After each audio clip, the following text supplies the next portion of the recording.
It is Sunday, the 9th of August, 2026, and across London the markets are closed, tea is brewing, and yet Bitcoin just delivered one of its loudest data points in months.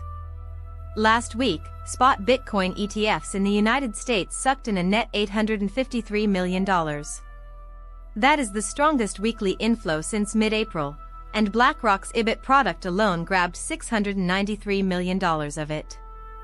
To put that in perspective, IBIT captured over 81% of all new money entering these regulated funds.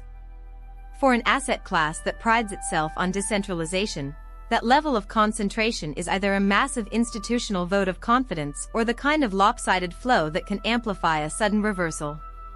The question this quiet Sunday forces us to confront is simple: is this the start of a sustained rally, or the final rush of dumb money before a sharp correction? Let's dissect where that $853 million actually went.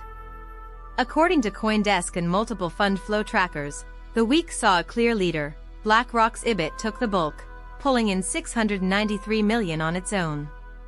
Earlier in the week, we saw IBIT capture $479 million of a $626 million single-day total, so the pattern was already established. The remaining cash trickled into smaller offerings from Fidelity, ARK, and others, but none came close. This matters because it tells us the demand is not broad-based retail euphoria.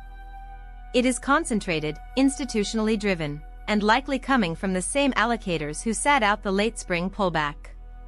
When flows are this centralized, the market becomes more sensitive to any change in the largest fund's sentiment.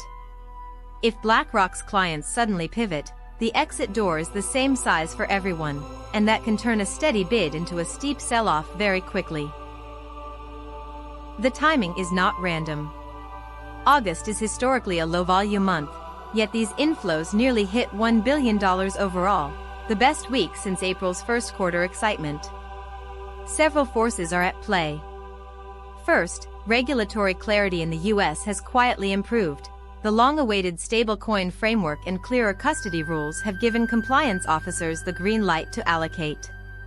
Second, BlackRock's brand carries a seal of approval that legacy wealth managers trust, so when IBIT marketing accelerates, money follows the path of least resistance. Finally, on-chain data shows that long-term holders have stopped selling, which removes the overhang that suppressed prices in June and July. So we have a combination of fresh regulatory comfort, a trusted distribution machine at BlackRock, and a supply-squeezed market. That triple cocktail is potent, but it also means the rally is fragile. If any one factor wobbles, say, a delay in the custody rule, the same air that filled the balloon can leak out rapidly.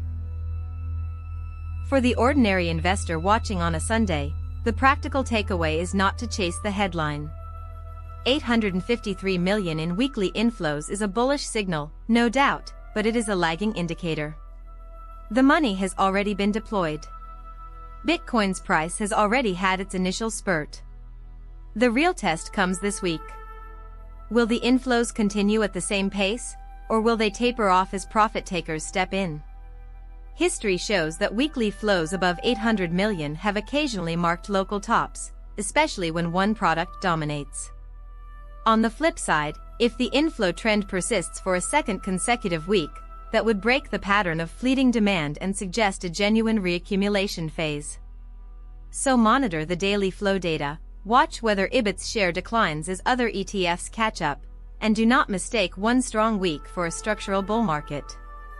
Patience in deploying fresh capital is warranted until we see confirmation.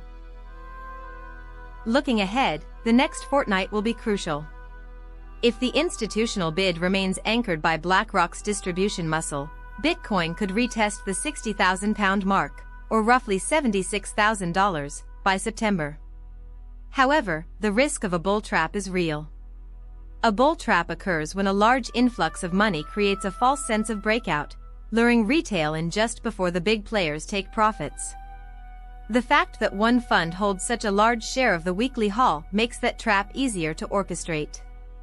Conversely, if the broader macroeconomic backdrop remains supportive, with the Bank of England and Federal Reserve both hinting at steady rates, then this inflow could be the first footfall of a much larger migration into crypto. The balance of probabilities today favors cautious optimism. Treat this as a meaningful shift in institutional mood, but keep one eye firmly on IBIT's net asset value and daily flow reports. A sudden outflow day would be your first warning that the Sunday calm was the quiet before a storm. So on this Sunday, the 9th of August, 2026, the big story is not just that $853 million flowed into Bitcoin ETFs, but that BlackRock's IBIT hoovered up the overwhelming majority of it. That tells you the smart money is moving, but it's moving in a very narrow channel. The immediate impact is a short-term boost to Bitcoin's price, but the concentration risk means volatility could spike both ways. Your job as a viewer is to separate the signal from the noise. Look beyond the headline number, track whether other ETFs begin to close the gap, and remain skeptical of any single weak narrative. The crypto market rewards those who analyze, not those who react. Subscribe and hit the bell to get our daily breakdown as this story unfolds, because come Monday morning, we will know very quickly if this quiet Sunday was a launchpad or a lid.